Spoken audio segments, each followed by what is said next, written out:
উনার দলের লোকজন এখানে বসে আছে, তারা আমাকে ফজা পাগলা বলে কথা বলে। উনি একদিন দলের নেতা বলেছেন উনি মুক্তিযোদ্ধা পরিবারের লোক এবং উনি শহীদ পরিবারের লোক এবং উনি জামাত ইসলাম করেন।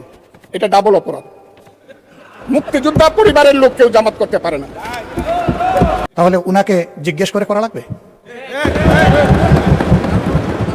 এটি আমার নাগরিক অধিকার। আমি কোন দল করব, কোন আদর্শ আমি অনুসরণ করব, এর উপর হস্তক্ষেপ করার ন্যূনতম কোনো অধিকার রাষ্ট্র কিংবা সংবিধান কাউকে দেয়নি। আমি এটার তীব্র নিন্দা জানাই। আমার আইডেন্টিটি নিয়ে প্রশ্ন করা হয়েছে, এটা গুরুতর অপরাধ করেছেন উনি। তিনি এইটাকে শেষ পর্যন্ত কনক্লুশন টানলেন কি দিয়ে? হ্যাঁ, যার মগজ যেরকম তার কনক্লুশন হবে সেটা। তাদেরকে আমি মাননীয় সদস্যবৃন্দ একটু মনোযোগ দিয়ে আমার কথাটি শোনার চেষ্টা করুন।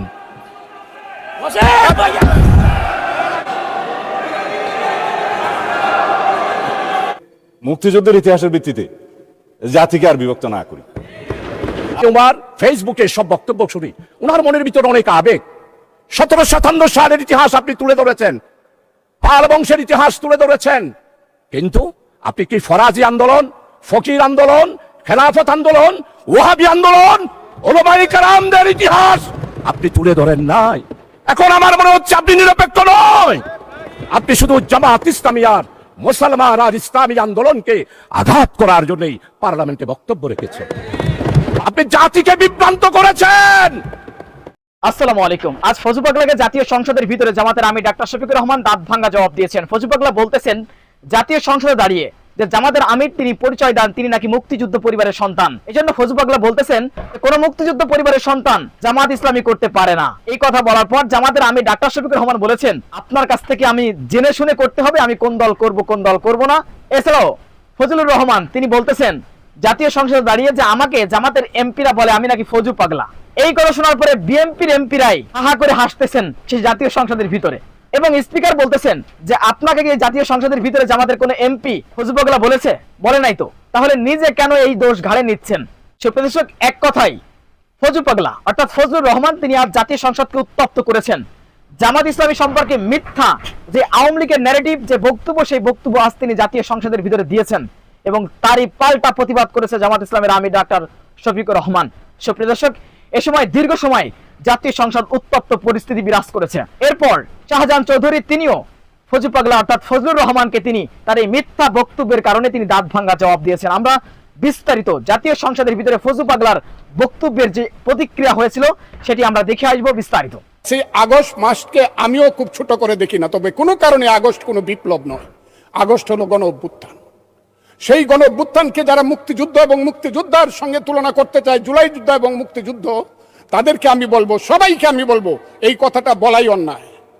কারণ মুক্তিযুদ্ধ প্রশান্ত মহাসাগরের সঙ্গে ডুবার তুলনা করা যেমন, হিমালয় পর্বতের সঙ্গে টিলার তুলনা করা যেমন, মুক্তিযুদ্ধের সঙ্গে 5ই আগস্টের তুলনা করা ঠিক তেমনি। আমি আজকে খুব পরিষ্কারভাবে বলতে চাই, মুক্তিযুদ্ধ এবং স্বাধীনতা সংগ্রাম একদিনে বাঙালি জাতির হয় নাই। ওই কালকে আমাদের ভাই, আমার এক ভাই ব্যারিস্টার নৌসাদ জমির পাল বংশের কথা বলেছিল যে পাল বংশ আজ থেকে প্রায় 1000 বছর আগে, 2000 বছর, 1000 বছর আগে বগুড়ার মহাস্থানগড় পুণ্ড্রবর্ধনের রাজধানী স্থাপন করে বাঙালির যে শাসন শুরু করেছিল, তারপরে সেন শাসন থেকে ধরে সর্বশেষ মুঘল শাসনের পরে যখন 1757 সনে মির্জাফরের বিশ্বাসঘাতকতায় সিরাজউদ্দৌলার পতন হয়েছিল, নীল সাহেবদের অত্যাচারে যখন মানুষ জর্জরিত হয়েছিল, 1770 সন যাকে বলা হয় 74-এর মন্বন্তর, সেই সময়ে যখন বাংলার 1/3 লোক না খেয়ে মরেছিল, নীল সাহেবদের অত্যাচারে যখন বাংলার মায়েরা কেঁদে কেঁদে ছড়া বলতো ছেলে ঘুমালো, পাড়া জুড়ালো, বর্গি এলো দেশে, বুলবুলিতে ধান খেয়েছে খাজনা দিব কিসে, ধান ফুরালো পান ফুরালো খাজনার উপায় কি, আর কটা দিন সবুর করে রসুন বুনেছি। সেই যে ব্রিটিশের বিরুদ্ধে যুদ্ধে বাংলার মানুষ প্রথম নেতৃত্ব দিয়েছিল, সেই নেতৃত্বের মাধ্যমেই আমরা দেশ স্বাধীন করেছিলাম। আমি আজকে আপনাদেরকে বলি 2005 সন থেকে ধরে 8 সনে ক্ষুদিরাম মের ফাঁসি, যে ফাঁসিতে গান হয় বাংলায় আজও একবার বিদায় দেমা ঘুরে আসি, সেই প্রফুল্ল চাকির ফাঁসি, এই যে যুদ্ধ, তারপরে চিত্তরঞ্জন দাস, এরপরে 190 বছর পরে একজন বাঙালি মুসলমানের সন্তান বাড়ি তার বরিশাল, সিরাজউদ্দৌলার পরে প্রথম বাংলার সিংহাসনে বসলো। ওই দিন দেখলাম 2 জন মন্ত্রী সাহেব বললেন উনি মুখ্যমন্ত্রী। 1937 সনে যখন শেরে বাংলা বাংলার সিংহাসনে বসেছিলেন, তখন উনি প্রধানমন্ত্রী ছিলেন, সেই শেরে বাংলা ফজলুল হক, হুসেন শহীদ সোহরাওয়ার্দী, দেশ থেকে দেশান্তরে গিয়ে সুভাষ বোস, মৌলানা আব্দুল হামিদ খান ভাসানী, বঙ্গবন্ধু শেখ মুজিবুরেরা বাংলাদেশের স্বাধীনতা সংগ্রামের ভিত্তি স্থাপন করেছিল। সেই ভিত্তির উপরে দাঁড়িয়েই 1971 সনে আমাদের নেতা সেই শহীদ জিয়াউর রহমান বলেছিলেন প্রথম নিজের নামে, I Shaheed Zia, I Major Zia do hereby declare the independence of Bangladesh, প্রথম নিজের নামে, পরে বঙ্গবন্ধুর নামে। আমি আজকে আপনাদের কাছে বলতে চাই, মুক্তিযুদ্ধ এত সহজ জিনিস না। আপনি যে এখানে বসে আছেন, আপনি যে সালুটি করে যুদ্ধ করেছিলেন 4 দিন, কত লোক মারা গিয়েছে, কত সন্তান শহীদ হয়েছে, একটা বন্দুকের আওয়াজ, একটা কামানের আওয়াজ সিলেটে হয়েছে, আর আমি ময়মনসিংহে বসে সেই আওয়াজটি শুনেছি। আখাউড়াতে সেই নদীতে যে যুদ্ধ হয়েছে, যে যুদ্ধে নেতৃত্ব দিয়েছে খালেদ মুশাররফ, হায়দারেরা, সেই শব্দ আমার বাড়ি থেকে 100 কিলোমিটার দূরে, সেই শব্দ আমি শুনেছি। ওই যে ধানোয়া কামালপুরে কর্নেল তাহেররা যুদ্ধ করেছে, সেই যুদ্ধের সংবাদ শব্দ আমি কিশোরগঞ্জ থেকে শুনেছি। 11টা সেক্টর ছিল, 1 নম্বর সেক্টর কমান্ডার জিয়াউর রহমান, 2 নম্বর খালেদ মুশাররফ। জিয়াউর রহমান যখন ব্রিগেড কমান্ডার হলেন, তখন কমান্ডার হলেন সেইখানে। ওই ফেনীর যুদ্ধ, জাফর ইমামদের আজকে যাই করুক তারা, বিলুনিয়ার যুদ্ধ তো আমরা বলবো না। 2 নম্বর সেক্টর কমান্ডার খালেদ মুশাররফ হায়দার, 3 নম্বর সেক্টর কমান্ডার শফিউল্লাহ, 4 নম্বর সিআর দত্ত, 5 নম্বর মীর শৌকত আলী, 6 নম্বর MK বাশার, 7 নম্বর কাজী নুরুজ্জামান, 8 নম্বর MA মঞ্জুর, 9 নম্বর MA জলিল, এবং সর্বশেষ 11 নম্বর হইল কর্নেল তাহের, যার পা চলে গিয়েছিল। সেই যুদ্ধ, যে যুদ্ধে সারা পৃথিবী জড়িত ছিল, যে যুদ্ধে ইন্ডিয়া 3রা ডিসেম্বর 1971 সনে আমাদেরকে সহযোগী করার জন্য অংশগ্রহণ করেছিল, এবং তার হাজার হাজার সৈন্য এই মাটিতে রক্ত দিয়ে গেছে, এবং যে ইন্ডিয়া আমাদের দেশের স্বাধীনতার জন্য বঙ্গোপসাগরে যে 7ম নৌবহর এসেছিল, আমেরিকার বিশ্বযুদ্ধের রিস্ক নিয়েছিল, আমাদের জন্য সোভিয়েত ইউনিয়নের বদস 3টা ভেটো দিয়েছিল, তা না হলে আমাদের দেশ স্বাধীন হতো কিনা সন্দেহ ছিল। সেই মুক্তিযুদ্ধের সঙ্গে যখন 1 মাসের গণ আন্দোলনকে তুলনা করা হয়, তখন মুক্তিযুদ্ধকে ছোট করা হয়। আমি মনে মনে ভাবি, হয়তোবা আমি মরে গেলেই ভালো হতো। আমি আজকে আপনাদের কাছে প্রশ্ন রাখতে চাই, 5ই আগস্টের পরে কি হলো? আমাকে একটু 5ই আগস্টের পরে কি হলো আপনারা জানেন। এইখানে ইউনূস সরকার ছিল, আমি শিল্পকলার সামনে থাকি, একটা গান হইতে পারে নাই, একটা নাটক হইতে পারে নাই, একটা লালনের গীতি হইতে পারে নাই, একটা বাউল গান হইতে পারে নাই, সব কিছু কালো শক্তি ধ্বংস করে দিয়েছিল। তারা বলেছিল কোন মুক্তিযুদ্ধ হয় নাই, 47-এর যুদ্ধ হয়েছে, আর 24-এর যুদ্ধ হয়েছে, আর 71-এ গন্ডগোল হয়েছে। সেই দিন মুক্তিযোদ্ধা হিসাবে আমি বলেছিলাম, আমি বলতে পারবো কিনা কথাটা আপনি, এই আলবদর রাজাকারের বাচ্চারা, এখনো কিন্তু ফজলুর রহমানদের মতো মুক্তিযুদ্ধরা জীবিত আছে। এই দেশে মুক্তিযুদ্ধ হয়েছে, মুক্তিযুদ্ধ সত্য, 30 লক্ষ লোক জীবন দিয়েছে, এটাও সত্য। এই যুদ্ধের মধ্য দিয়ে আমরা সেদিন তাদের সঙ্গে যুদ্ধ করেছি। আমার বাড়ির সামনে মব হয়েছে আমাকে হত্যা করার জন্য। সেদিন আমি আজকের পুলিশকে ধন্যবাদ দিব, আজকের মিলিটারিকে ধন্যবাদ দিব। 10 মিনিটের মধ্যে আমার বাড়ির সামনে তারা গিয়ে উপস্থিত হয়েছে আমাকে বাঁচানোর জন্য। অনেক চক্রান্তের মধ্য দিয়ে ইলেকশন হয়েছে। সেই ইলেকশনে তারা কি করেছে, আজকে যারা আমার ডান দিকে বসে আছে তারা কি করেছে, একদিন তো আমরা ভাই ছিলাম নাকি? তারা যা করেছে সেটা কল্পনা করার মতো না। যত চক্রান্ত করেছে, সেই চক্রান্তের ভিতর দিয়ে যখন তারা প্রচার করতে শুরু করলো তারা বাংলায় 2/3 মেজরিটি পেয়ে তারা পাস করবে, আমি হতভাগা ফজলুর রহমান বলেছিলাম, জামাত জোট যদি মেজরিটি পায় তাহলে আমি বিষ খাবো। এই কথাটা আমি বলেছিলাম, আমি বিষ খাবো। হ্যাঁ, কথাটা সত্য, আমি বলে যাচ্ছি। এবং তারা কোনোদিন যুদ্ধে জয়লাভ করতে পারে না, রাজনৈতিক যুদ্ধে, কারণ তাদের পূর্বপুরুষ বাংলাদেশ চায় নাই। বাংলাদেশ যদি থাকে, এই বাংলায় শুধু বেলিচা মিলিয়ার জুই ফুল ফুটে না, এদেশের রক্তগোলাপ রক্ত জবাও ফুটে। এদেশের জঙ্গলে শুধু কোকিল ডাকে না, এদেশের জঙ্গলে রয়্যাল বেঙ্গল টাইগারও থাকে। যতদিন রয়্যাল বেঙ্গল টাইগার থাকবে, মুক্তিযোদ্ধা জিতবে, রাজাকার কোনোদিন এদেশে জয়লাভ করতে পারবে না। আমি চ্যালেঞ্জ করে বলে গেলাম। আমি আজকে আপনাদের সামনে আরো কিছু বলতাম, কিন্তু আমি টাইমটা দেখতেছি, আরেকটা কথা বলতে চাই। আমি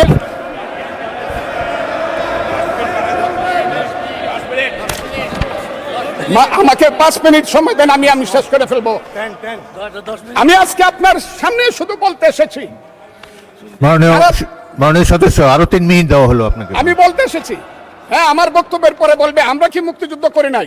যেমন বিরোধী দলের নেতা বলেন, ওনাকে আমি অসম্মান করি না, সবসময় মাননীয় বলে কথা বলি, কিন্তু ওনার দলের লোকজন এখানে বসে আছে, তারা আমাকে ফজা পাগলা বলে কথা বলে। উনি একদিন এটা বলে তারা নাকি সভ্য, তারা নাকি ইসলাম। এবং উনি যে বলতেছে ওদিন বললো যে আমার দাড়ি পাকা, আমার চোখের সমস্ত পাকা, উনি আমার চেয়ে 10 বছরের ছোট। আমার বয়স 78 বছর, আমি 48 সনে জন্মগ্রহণ করেছি, উনি 58 সনে জন্মগ্রহণ করেছে। কথাটা সত্য না মিথ্যা? মাননীয় সদস্য, আমি ওনাকে আপনাকে কেউ এই ধরনের উক্তি করেছে আপনার সম্বন্ধে? এরকম তো সংসদে কেউ বলে নাই তো না এরকম। বলছি করেছে, আপনি কেন করেছে, নিজের টেনে করেছে বলেন করেছে please। আছে এখানে এখানে উপস্থিত। আমি আজকে আপনাকে বলতে চাই, বলতে থাকেন, আপনি বলতে থাকেন। আচ্ছা আমি যে কথাটা বলতে চেয়েছিলাম, বিরোধী দলের নেতা বলেছেন উনি মুক্তিযোদ্ধা পরিবারের লোক এবং উনি শহীদ পরিবারের লোক এবং উনি জামাত ইসলাম করেন। এটা ডাবল অপরাধ। মুক্তিযোদ্ধা পরিবারের লোক কেউ জামাত করতে পারে না। আর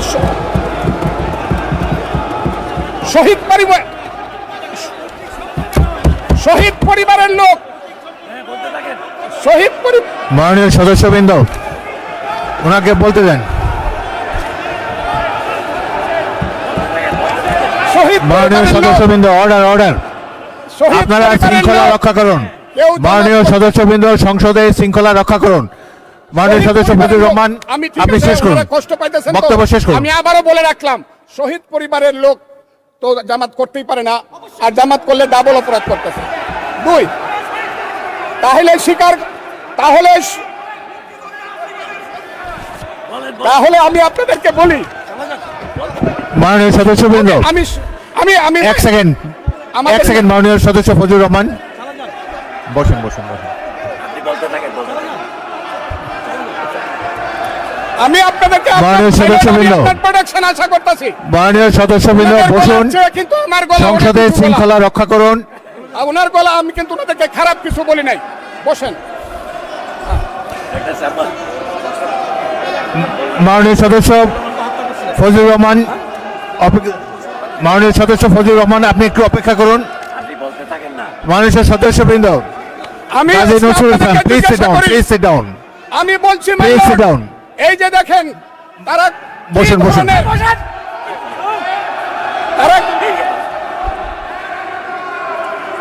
তারা কি ধরনের আচরণ করছে। আচ্ছা আজকে তাদেরকে জিজ্ঞাসা মাননীয় করি, সদস্যবৃন্দ, তাদেরকে আমি মাননীয় তাদের সদস্যবৃন্দ কাছে একটু মনোযোগ তাদের দিয়ে আমার পূর্বপুরুষ- কথাটি শোনার চেষ্টা করুন।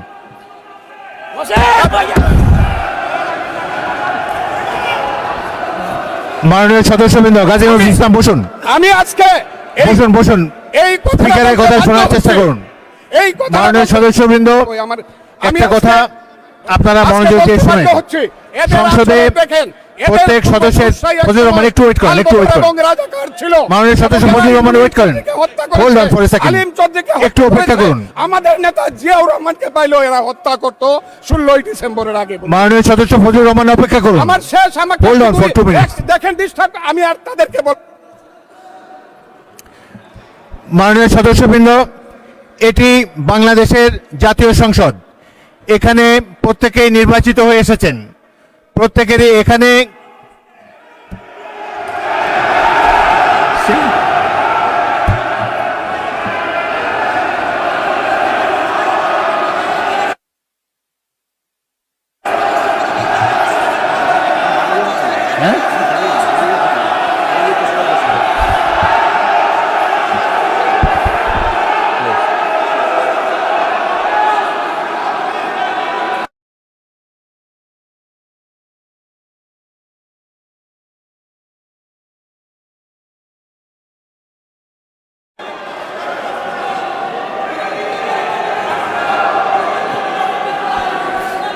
মাননীয় সদস্যবৃন্দ বসুন, বসুন বসুন প্লিজ।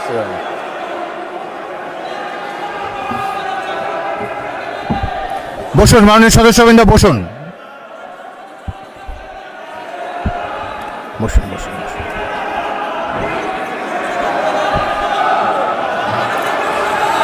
মাননীয় সদস্যবৃন্দ, মাননীয় বিরোধী দলের নেতা, আমি বলি তারপরে আপনি বলেন। মাননীয় সদস্যবৃন্দ,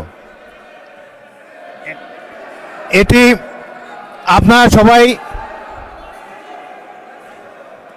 মাননীয় সদস্য ফজলুর রহমান আপনি বসেন, বসুন, আপনি বসুন, আপনার সুযোগ দেওয়া হবে বক্তব্য শেষ করার জন্য। মাননীয় সংসদ সদস্যবৃন্দ, সারা জাতি দেখছে, লাইভ টেলিকাস্ট হচ্ছে, সবাই আপনারা নির্বাচিত সদস্য, এখানে সবাই জনগণের ভোটে নির্বাচিত সদস্য। আমি প্রতিদিনই বলি যে রুলস অফ প্রসিডিওর বইটা একটু পড়েন।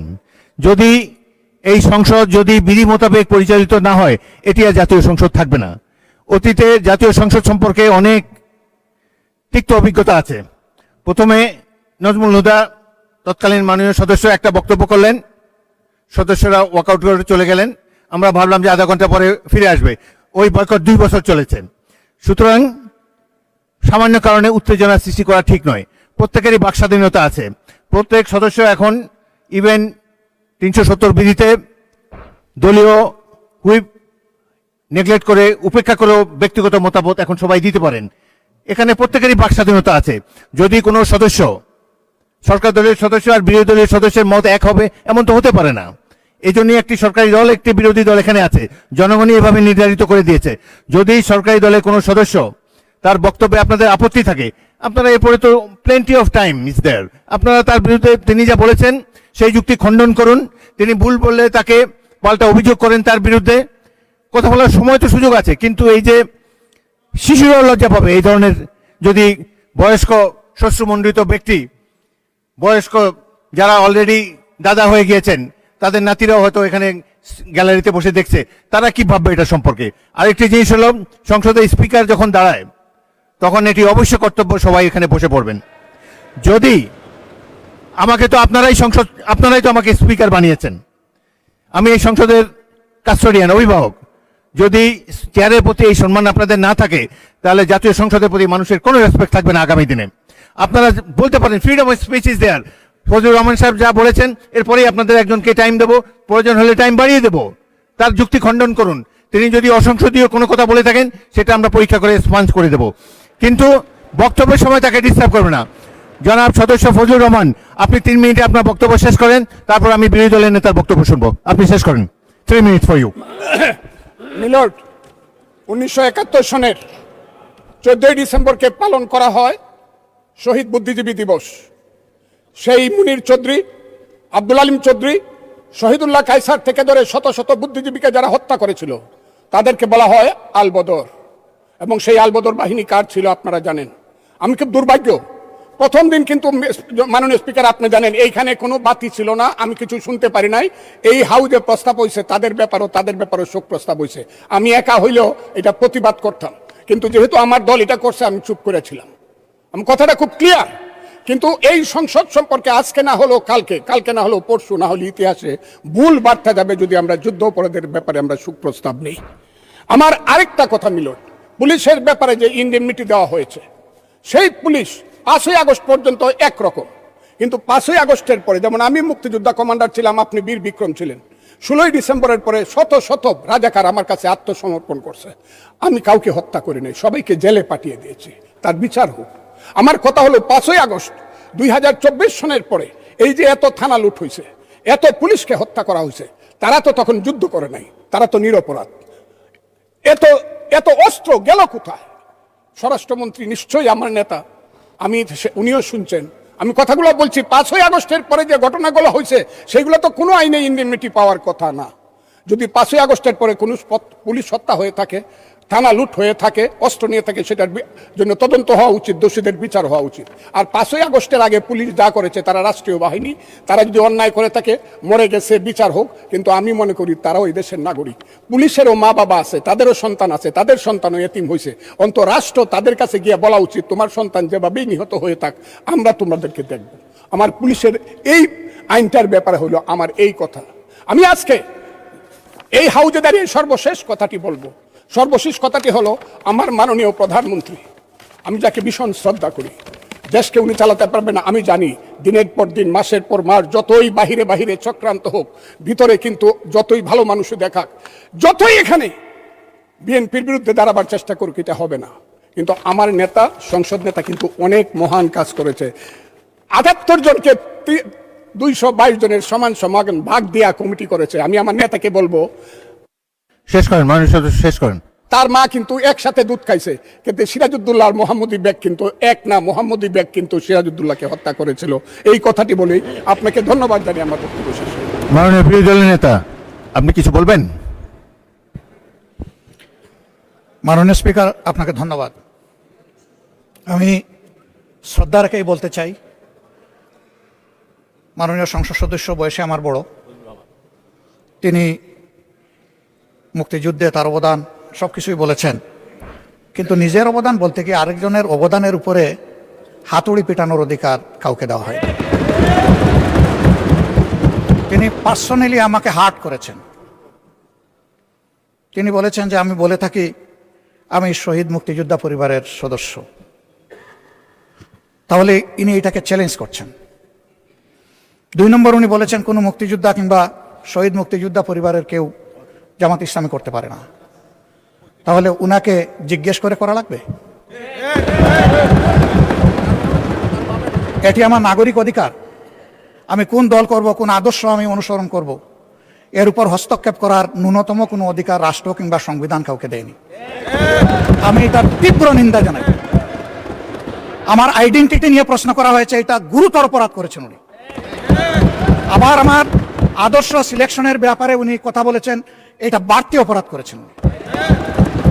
আমি অনুরোধ করব মাননীয় স্পিকার, তার এই অসংসদীয় অংশটা এখান থেকে যেন এক্সপান্স করা হয়। শেষে গিয়ে উনি আমরা খোলা মনে এই সংসদকে ফাংশনিং করার জন্য বর্তমান জ্বালানি অব্যবস্থাপনার সংকট যেটাই বলি, সেইটার ক্ষেত্রে আমরা এগিয়ে এসেছিলাম, খোলা মনে কথা বলেছি, নোটিশ নিয়ে আলোচনা হয়েছে এবং পরের দিনে সে মাননীয় প্রধানমন্ত্রী একটা প্রস্তাব দিয়েছেন, আমরা সাথে সাথে এটা গ্রহণ করেছি। তিনি এইটাকে শেষ পর্যন্ত কনক্লুশন টানলেন কি দিয়ে? হ্যাঁ, যার মগজ যেরকম তার কনক্লুশন হবে সেটা। তার মতো একজন প্রবীণ ব্যক্তির কাছ থেকে, রাজনীতিবিদদের কাছ থেকে আমি এই ধরনের আচরণ আশা করিনি। আমরা এখানে প্রথম দিনই বলেছি ভালো কিছু শিখতে এসেছি। কাউকে হিট করা, গালি দেওয়া, এর মাধ্যমে বড় কিছু অর্জন করা যাবে না। কিছু গোলাবাজি হতে পারে বড় জোর, কিন্তু তার চাইতে বেশি কিছু হবে না। আর সাধারণত যুক্তি যখন ফুরিয়ে যায়, মাথা তখন গরম হয়ে যায়।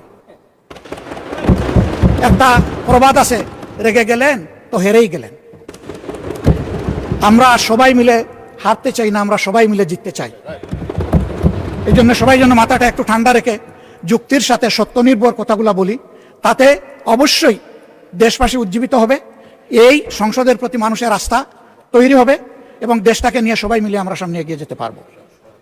ধন্যবাদ মাননীয় স্পিকার। ধন্যবাদ মাননীয় বিরোধী দলের নেতা জনাব ফজলুর রহমান।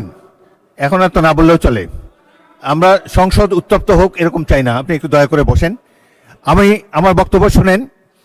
জনাব ফজলুর রহমান যে বক্তব্য দিয়েছেন তার মধ্যে যদি অসংসদীয় কোনো কিছু থাকে সেটা এক্সপান্স করা হবে, এবং মাননীয় বিরোধী দলের নেতা যে বক্তব্য দিয়েছেন তার মধ্যেও যদি কোনো কিছু অসংসদীয় থাকে সেটিও এক্সপান্স করা হবে। এখন আমি বক্তব্য রাখার জন্য অনুরোধ জানাবো জনাব শাহজাহান চৌধুরী, চট্টগ্রাম 15।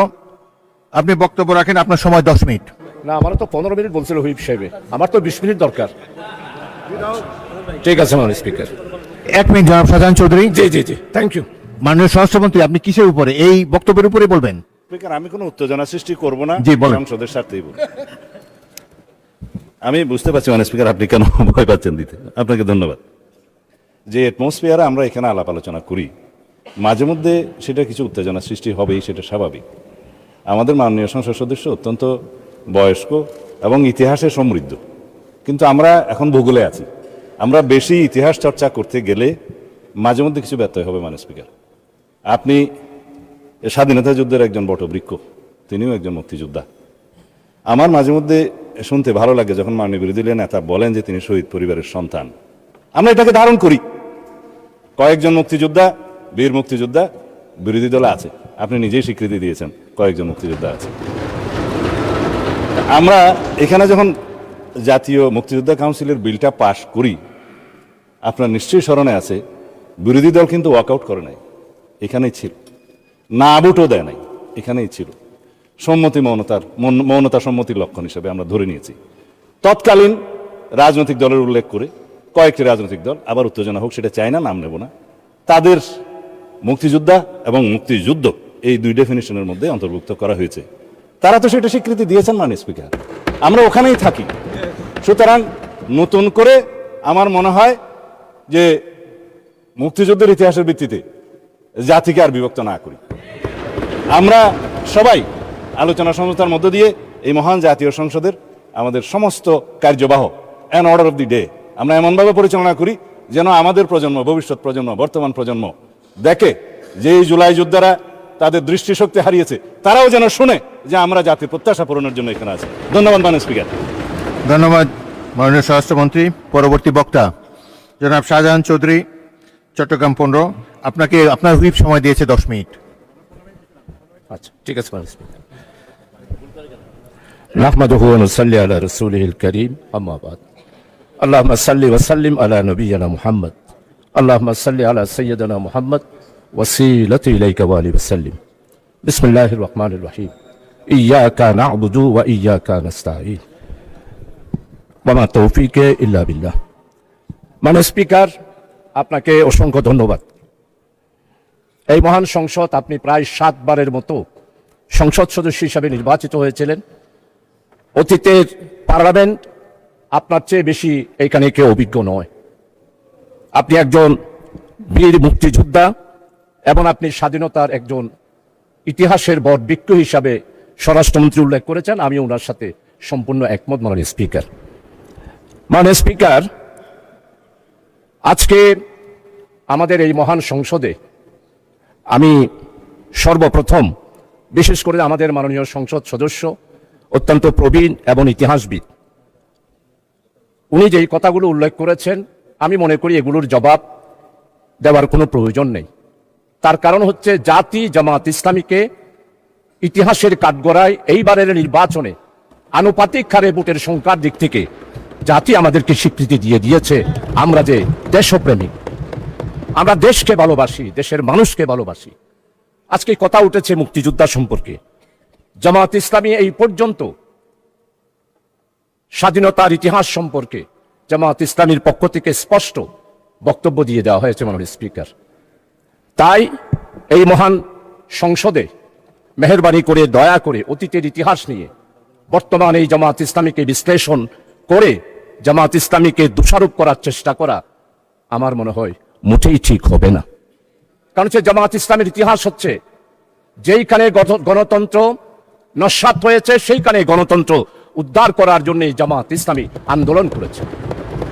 মরহুম শেখ মুজিবুর রহমান সাহেব যখন আগরতলার ষড়যন্ত্রের মামলায় গ্রেপ্তার হয়েছিল তখনকার জামাত ইসলামী পাকিস্তান ডেমোক্রেটিক মুভমেন্টের মাধ্যমে মরহুম শেখ মুজিবুর রহমানকে আগরতলার ষড়যন্ত্র মামলা থেকে মুক্তির জন্য জামাত ইসলামী আন্দোলন করেছিল। শুধু আন্দোলন নয় মাননীয় স্পিকার, আমাদের সাবেক আমির জামাত বিশ্ব ইসলামী আন্দোলনের নেতা, যিনি তৎকালীন পূর্ব পাকিস্তানের স্বাধিকার আদায়ের জন্য 1962 সালে বক্তব্য দিয়েছেন, 1967 সালে বক্তব্য দিয়েছেন, 1948 সালে বক্তব্য দিয়েছেন। মরহুম শেখ মুজিবের মুক্তির জন্য যে ডাইরেক্ট অ্যাকশন কমিটি হয়েছিল সেই অ্যাকশন কমিটির সেক্রেটারি ছিলেন অধ্যাপক গোলাম আজম এবং জামাত ইসলামী ছিল সেই জোটের একটি সংগঠন। আর জয়েন্ট সেক্রেটারি ছিল জনাব আব্দুস সামাদ আজাদ সাহেব। মরহুম শেখ মুজিবুর রহমানের আগরতলা ষড়যন্ত্রের মামলা থেকে মুক্তির জন্য সবচেয়ে বেশি অর্থ যোগান দিয়েছিল তৎকালীন পাকিস্তান আমলে জামাত ইসলামী মাননীয় স্পিকার। তাই জামাত ইসলামের ইতিহাস হচ্ছে মানুষের অধিকার প্রতিষ্ঠার ইতিহাস। জামাত ইসলামের ইতিহাস হচ্ছে গণতন্ত্র প্রতিষ্ঠার ইতিহাস। জামাত ইসলামীকে আপনারা বারবার অনেক তকমা দিয়েছিলেন, কোন তকমায় জনগণ বিশ্বাস করে নাই। আপনারা বলেছেন আমরা জঙ্গি। জনগণ 12 তারিখের নির্বাচনের মাধ্যমে প্রমাণ করেছে জামাত ইসলামী জঙ্গি সংগঠন নয়, গণতান্ত্রিক নিয়মতান্ত্রিক সাংবিধানিক একটি আন্দোলন এবং সংগঠন। মাননীয় স্পিকার, জামাত ইসলামীর গণতান্ত্রিক ইতিহাস অনেক সময় লাগবে। আপনি যেহেতু ওনাকে সময় নির্ধারণ করে দিয়েছেন, আজকে জামাত ইসলামীর ব্যাপারে শুধু এতটুকু বলতে চাই, ভুলে গেলে চলবে না। 1997 সালে দেশনেত্রী বেগম খালেদা জিয়া বৃহত্তর বিরোধী দলের নেতা ছিলেন। চট্টগ্রাম মেডিকেল কলেজে গেলেন, অবরুদ্ধ হয়ে গেল। ফ্যাসিস্ট স্বৈরাচার যারা বাংলাদেশে জঙ্গি কায়েম করেছিল তারাই বেগম খালেদা জিয়াকে চট্টগ্রাম মেডিকেল কলেজে অবরুদ্ধ করেছিল।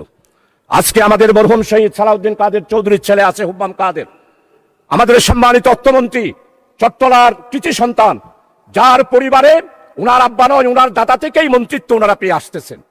সেই রকম সম্ভ্রান্ত পরিবারের সন্তান উনিও দেশনেত্রী বেগম খালেদা জিয়ার সাথে মেডিকেল কলেজে ছিলেন। আজকে সম্মানিত তথ্যমন্ত্রী, আপনি স্বীকার করবেন সর্বপ্রথম টেলিফোন করেছিল মরহুম শহীদ সালাউদ্দিন কাদের চৌধুরী আমি শাহজাহান চৌধুরীকে। আমি তো জামাত, আমি তো শিবির, কিন্তু সেই দিন আমরা জামাত শিবিরেরা চট্টগ্রাম মেডিকেল কলেজ থেকে দেশনেত্রী বেগম খালেদা জিয়াকে সালাউদ্দিন কাদের চৌধুরীর আহ্বানে জামাত এবং শিবির সেই দিন বেগম খালেদা জিয়াকে আমরা উদ্ধার করেছিলাম। মাননীয় স্পিকার, আজকে স্বাধীনতার কথা বলা হয়, সর্বপ্রথম একটি মাত্র রাজনৈতিক দল পূর্ব পাকিস্তানের স্বাধিকার কোন পথে আসবে এই ব্যাপারে সর্বপ্রথম পূর্ব পাকিস্তান থেকে যিনি বক্তব্য দিয়েছিলেন তিনি হচ্ছেন প্রফেসর গোলাম আজম।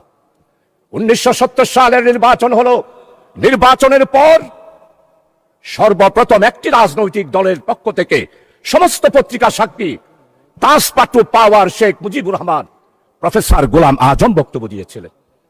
আমরা সেদিন বলেছিলাম সংখ্যাগরিষ্ঠতা হিসেবে আওয়ামী লীগ যেহেতু জনগণ রায় দিয়েছে, তাই শেখ মুজিবের হাতেই ক্ষমতা হস্তান্তর করুন। আজকে সম্মানিত আমার অত্যন্ত পরম মুরব্বী ইতিহাসবিদ, আমি ওনার ফেসবুকে সব বক্তব্য শুনি, ওনার মনের ভিতরে অনেক আবেগ। 1757 সালের ইতিহাস আপনি তুলে ধরেছেন, পাল বংশের ইতিহাস তুলে ধরেছেন, কিন্তু আপনি কি ফরাজি আন্দোলন, ফকির আন্দোলন, খেলাফত আন্দোলন, ওয়াহাবি আন্দোলন, ওলামায়ে কেরামদের ইতিহাস আপনি তুলে ধরেন নাই। সেই দিন আমাদের খেলাফত আন্দোলন, ওয়াহাবি আন্দোলন, ফকির আন্দোলন, মজলুম আন্দোলন, হাজী শরীয়তুল্লাহর আন্দোলন আপনি যদি তুলে ধরতেন তাহলেই মনে করতাম আপনি একজন নিরপেক্ষ ব্যক্তি। এখন আমার মনে হচ্ছে আপনি নিরপেক্ষ নয়, আপনি শুধু জামাত ইসলামিয়ার মুসলমান আর ইসলামী আন্দোলনকে আঘাত করার জন্যই পার্লামেন্টে বক্তব্য রেখেছেন। আমার নেতা, আমাদের অপোজিশনের লিডার, উনি মুক্তিযোদ্ধার পরিবারের সন্তান, শহীদ পরিবারের সন্তান, এটার উপরও আপনি আঘাত করেছেন। আপনার মনের বেদনা আমরা বুঝতে পারি। মাননীয় স্পিকার, জনাব প্রেসিডেন্ট ভাষণ দিয়েছেন, সেই ভাষণের ব্যাপারে মাননীয় সংসদ সদস্যবৃন্দ অনেকেই ওনাকে সাধুবাদ জানিয়েছেন। আমরা এটার বিরোধিতা করি না, কিন্তু আমরা স্পষ্ট বলতে চাই, জনাব প্রেসিডেন্ট, আপনি শপথ ভঙ্গ করেছেন, আপনি জাতিকে বিভ্রান্ত করেছেন। আপনি বলেছেন প্রধানমন্ত্রীর পদত্যাগ আপনার কাছে পৌঁছে নাই, আপনি নাকি সেটা গ্রহণ করেন নাই।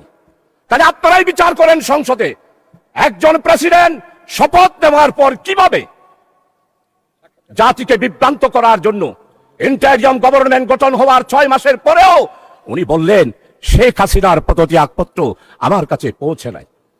যেই প্রেসিডেন্ট শপথ ভঙ্গ করতে পারে, জাতিকে বিভ্রান্ত করতে পারে, সে আর যেই হবে হোক, প্রেসিডেন্টের চেয়ারকে আমরা স্যালিউট জানাই, প্রেসিডেন্টের চেয়ারকে আমরা সম্মান করি, কিন্তু ব্যক্তি হিসাবে জনাব প্রেসিডেন্ট সাহেব জাতিকে যেই বিভ্রান্ত করে মধ্যবর্তীতে সাধারণ নির্বাচন হওয়ার আগে বাংলাদেশে একটি ষড়যন্ত্রের মাধ্যমে 17 বছরের নির্যাতিত বিএনপি, জামাত, 11 দলীয় জোট, ছাত্র দল, ছাত্র শিবির, আমরা যারা আন্দোলন করে একটা ফসল নিতে চেয়েছিলাম, সেই ফসল নেওয়ার ক্ষেত্রে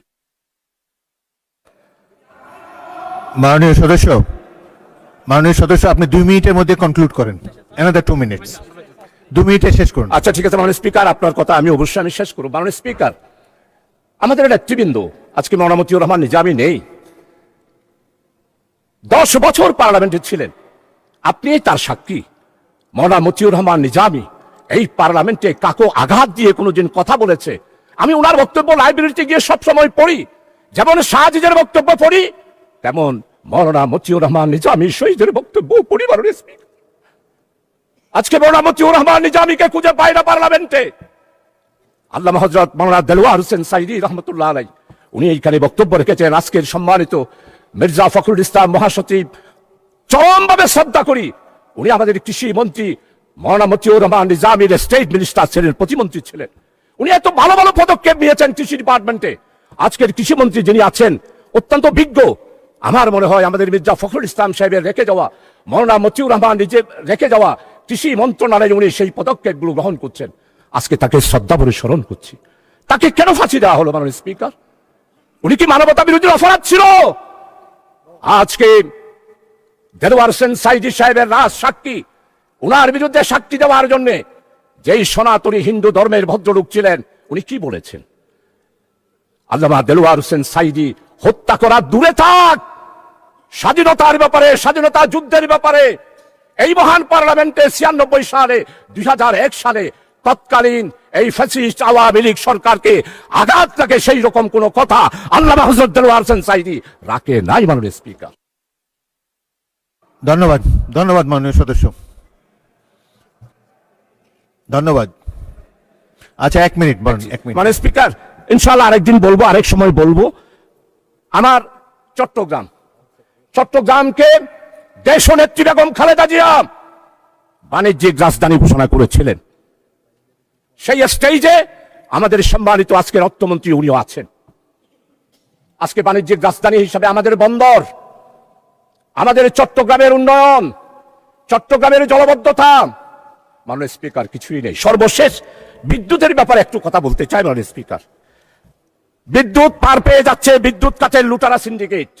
এখনো শেখ হাসিনার মির্জা আজম, হাসান মাহমুদ, এরপরে আপনাদের সবার জানা রয়েছে বিপুল পরিমাণ বিদ্যুতের ক্যাপাসিটি বিল সম্মানিত।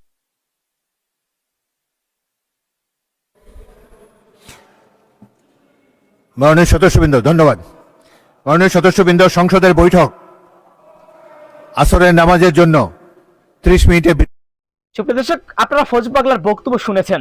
তিনি বলতেছেন ডক্টর ইউনূসের আমলে বাংলাদেশে গান বাজনা বাদ্যযন্ত্র বাউলদের কোনো কিছু হয়নি, অর্থাৎ যে নোংরামুগুলো, সেই নোংরামুগুলো নাকি বাংলাদেশে হয়নি। এই জন্য তিনি দুঃখ পেয়েছেন। একজন মুক্তিযোদ্ধা, তার আচার আচরণ কথাবার্তা এমন হতে পারে? ফজলুর রহমানের মতন মুক্তিযুদ্ধের চরিত্র কি ফজলুর রহমানের মতন? তার মতন ব্যক্তি মুক্তিযুদ্ধ হয় কেমনে? তিনি যেরকম বলতেছেন যে জামাত ইসলামী কোনো মুক্তিযুদ্ধ পরিবারের সন্তান, শহীদ পরিবারের সন্তানরা করতে পারে না। আমি ফজলুর রহমানকে বলতে চাই, আপনার মতন যে আচার আচরণ, আপনার এই আচার আচরণে কোনো মুক্তিযুদ্ধর মানে আচার আচরণ হতে পারে না। মুক্তিযুদ্ধ ছিলেন জিয়াউর রহমান। জিয়াউর রহমানকে প্রত্যেকটি দলে মানুষ তার সম্মান করে, শ্রদ্ধা করে, তার কার্যক্রম এখনো পর্যন্ত ইতিহাসের পাতায় রয়েছে। আর আপনি ফজলু পাগলা যে ধরনের বক্তব্য কথাবার্তা দেন, আপনাকে মানুষ থুতু দেয়, আপনার মুখে থুতু দেয়। এদেশের মানুষের, এদেশের জনগণের পালস একটু বোঝার চেষ্টা করেন। আপনি আপনার দলের যারা বিএনপি যারা করে, আমি বলবো বিএনপির কথা, বিএনপির নেতারাও আপনার কথা আপনি জানে যে আপনি হচ্ছে কেন আওয়ামী লীগের লোক, ছাত্রলীগ করা ছেলে, আপনি আপনার কাছ থেকে এর থেকে বেশি আশা করা যায় না। তো যারা আওয়ামী মুক্তিযুদ্ধ, তাদের আচরণ ঠিকই ফজলু পাগলার মতন। আর যারা বিএনপির মুক্তিযোদ্ধা, আমি মনে করি জিয়াউর রহমানের মতন, জিয়াউর রহমানের আদর্শে যারা মুক্তিযোদ্ধা, তাদের আচার আচরণ এতটা জঘন্য হতে পারে না। সুপ্রিয় দর্শক, বিষয়টি আপনারা কিভাবে দেখছেন অবশ্যই আপনাদের মূল্যবান মন্তব্য কমেন্ট বক্সে জানাবেন। সবসময় সত্য নির্ভেজাল তথ্য পেতে স্বাধীন বাংলা টিভি ইউটিউব চ্যানেলটি সাবস্ক্রাইব করে আমাদের সাথে থাকুন। আসসালামু আলাইকুম রহমতুল্লাহি ওয়া বারাকাতুহু।